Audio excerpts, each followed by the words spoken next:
પોપટ અને કાગડાની વાર્તા એક પ્રાચીન બાળ વાર્તા છે જે ઘણી વખત બાળકોને જીવનમાં મૂલ્યો શીખવવામાં અને મૌખિક પરંપરા વારસામાં મળેલી છે. આ વાર્તા ખાસ કરીને પોપટ અને કાગડાના સ્વભાવ અને જીવન પરિબળો દ્વારા મહત્વના મૂલ્યો પ્રગટ કરે છે. તો આ બાળ વાર્તા કથાવસ્તુ સાથે કિસ્સામાં વિવિધ પાસાઓનું વર્ણન કરીએ. સુંદર પોપટ અને કાળો કાગડો જંગલમાં રહેતા હતા. પોપટ રંગીન પાંખો જંગલમાં જ્યાં ત્યાં તે વિહરતો, સૌનું ધ્યાન ખેંચતો. તેના લીલા શરીર પર લાલ રંગનો ટોપલો હતો અને તેની ગુલાબી સાંસ તેની સુંદરતામાં વધારાની કશિશ ઉમેરતો હતો. પોપટની સુંદરતા જ તેની ગર્વ બની ગઈ હતી. હંમેશા પોતાના સુંદર રૂપનું જોર બતાવતો અને બીજા પક્ષીઓને પણ નાપસંદ કરતો. તે માનતો કે જંગલમાં કોઈ પણ તેની બરાબરી કરી શકે. બીજી બાજુ કાગડો એક સાવ સામાન્ય દેખાવનો હતો. કાગડો કાળો અને બીજા પક્ષીઓની સરખામણીએ ઓછું આકર્ષણ દેખાડતો, પરંતુ તે ખૂબ જ બુદ્ધિમાન અને સમજદાર હતો. તેને પોપટના અભિમાનથી કોઈ ફરક પડતો નહીં, કારણ કે તે જાણતો હતો કે રૂપની સમક્ષ જીવનનું આખું સત્ય નથી. કાગડો સહનશીલ અને શાંત સ્વભાવનો હતો. પોપટનો અભિમાન અને કાગડાની સહાનુભૂતિ. એક દિવસ પોપટ અને કાગડો એક ઝાડ પર બેઠા હતા. પોપટ કાગડાને હાસ્યમાં કહ્યું, "કાગડા, તને જોઈને મને હંમેશા નવાઈ લાગે છે.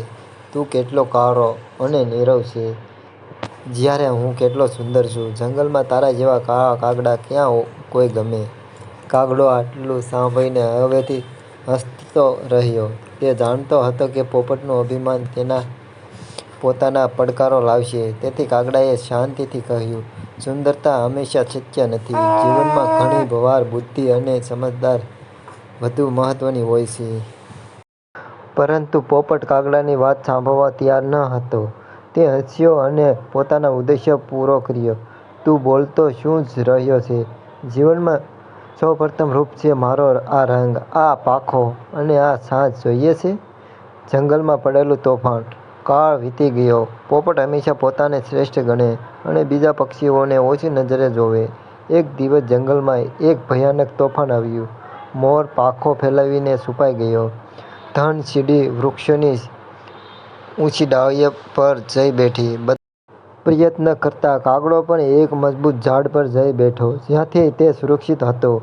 પણ પોપટની સમસ્યા વધી ગઈ. તે કોઈ વૃક્ષની ડાળ પર અડધી રીતે બેઠો હતો અને પોતાની પાંખોને કોઈ જંગલમાં ઠેકાણે પહોંચાડી ન શક્યો. તેના નાજુક પાંખો વરસાદમાં ભીંજાઈ ગયા અને પવનના ઘાટા તેના નાજુક શરીરને હલાવવા લાગ્યા. તે ઘવાઈ ગયો અને રાહત માટે તરત કોઈને શોધવા લાગ્યો. પણ આ વખતે તેના અભિમાનને તે છોડી શક્યો. તોફાનમાં ઘાટા પોપટ માટે ભારે પડ્યા. તોફાનમાં ફસાયેલા પોપટને મદદ કરવાની કોઈને પણ ઈચ્છા નહોતી, કારણ કે પોપટ અભિમાન અને હિંસક સ્વભાવના બધા દૂર રાખતા હતા. જ્યારે પોપટ મૂંઝાઈ ગયો હતો ત્યારે કાગડાએ તેને જોયો. કાગડો એ વાતને યાદ નહોતો રાખતો કે પોપટે તેના વિશે કેમ બગાડ્યું હતું. કાગડો જાણતો હતો કે પોપટને આ સમયે રાહતની જરૂર છે. કાગડો તરત જ આગળ ગયો અને પોપટની મદદ કરવા નક્કી કરી. તેણે પોપટને ઝાડના ઊંચા ઠેકાણે લઈ જઈને સુરક્ષિત રાખ્યો. કાગડાએ પોપટને ખવડાવવા, પાણી અને બીજ ખાવા આપ્યા. પોપટના શરીરને ઊર્જા અને આરામ મળ્યો.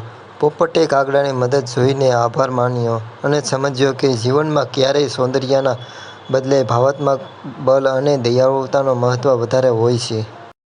આ વાર્તાનું મુખ્ય શિખામણ એ છે કે અભિમાન અને રૂપ પર ગર્વ કરવા વાંધાજનક છે. જીવનમાં શ્રેષ્ઠ ગુણ છે સહાનુભૂતિ, દયાળુતા અને સમજણ.